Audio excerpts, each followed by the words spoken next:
Okay, so the next thing is the start and end dates. Already talked a bit about it earlier in this video, but it's important that you already set up a proper start and end date, and please don't make it too small, but create something like this, is where you plan work in specific weeks. Um, if you can or want to do more in a specific week, of course you can add more than this in this example, but it should show something like this, where you basically plan work in blocks, for example weeks, or in some cases specific days, and yeah, eventually we'll create a breakdown like this, where this can be repeated, this for example implementation phase for each single project you have, so the scroll will be a lot bigger, but yeah, I hope the principle is the same. Why? Because if you create a project from template, you basically just are changing the start date of the project and everything moves along, because it's a template, and also if you set up the predecessor correctly, it will keep doing that. So yeah, important to do.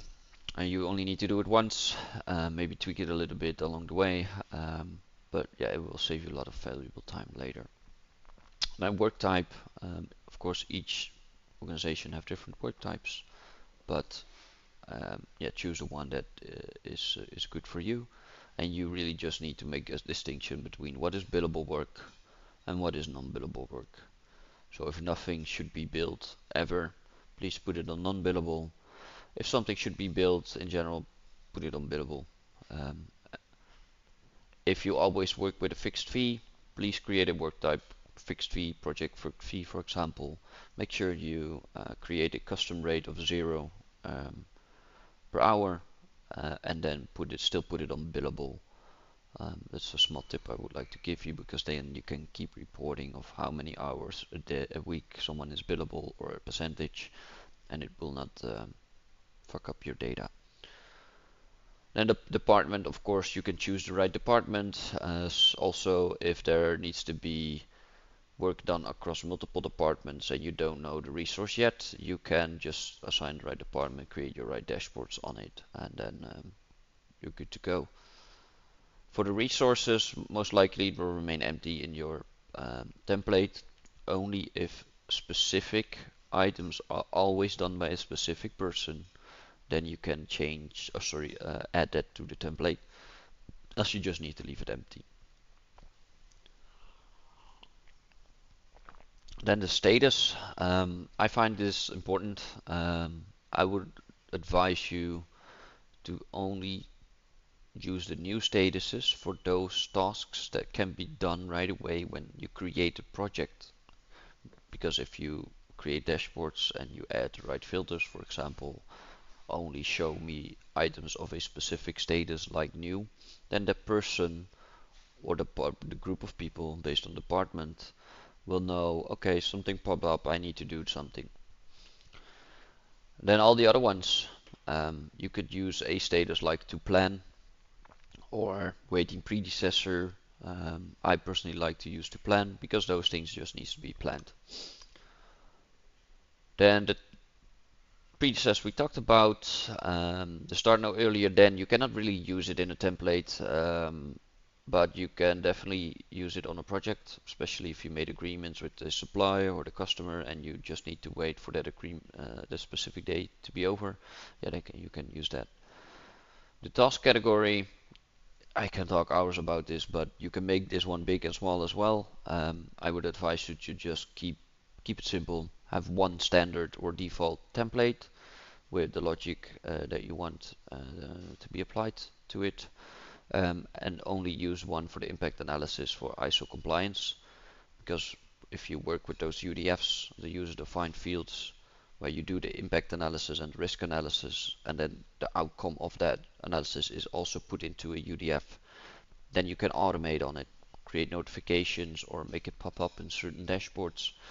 Um, and it will also be easier to report on it how many of my project tasks that I did, or tickets, or even further, were high risk.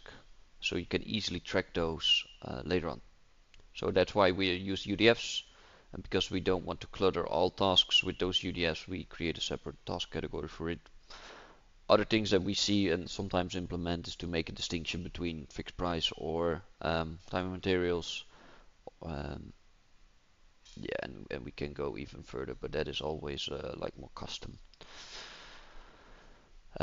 You cannot add service calls to the template. I mean, you can, but it will not work when you create a project from this template. So yeah, I will not use it in the template. So yeah, that's basically it. Again, the more knowledge you put into the template, the more you benefit from it in total. So yeah, this might take up a lot of work, but it is worth the time. You can use our CSV, and that CSV basically contains this information. There's a few things that sadly, I cannot give to you, and that is the predecessors and the checklist items within each task. That's something you cannot import or export even with CSV. So yeah, that's something you have to do yourself. Okay, let's finally go to Proxuma. Oh wait, one more thing is when you create a project, I sadly have to tell you, for now at least, to do that in Autotask. And why is that? Because the checklists on tasks, we cannot fetch them or we cannot put them back into Autotask from Proxuma because there's no API endpoint for it. And since that is a big deal, checklist, um, and since engineers most likely work from Autotask still, it is advised to just create the template, manage those templates, and create projects from Autotask. And then when it is created, then you go to Proxuma. There is an endpoint for ticket checklist, but just not for tasks. So yeah, let's go to Proxuma. Technically, you can create a project here from template, but again, the checklist items are an issue. But yeah, when the project is created, a few minutes might have passed, and then you see something like this. Because based on the phases you selected and the tasks, you'll get an overview like shown here. Um, in this case, I already added a few resources up front, but you can do that in Autotask as well, where you just simply add the project resources to the team members. That would be sufficient for now, but you can also do it on each task, of course. Um, in Proxuma, you can use bulk edit.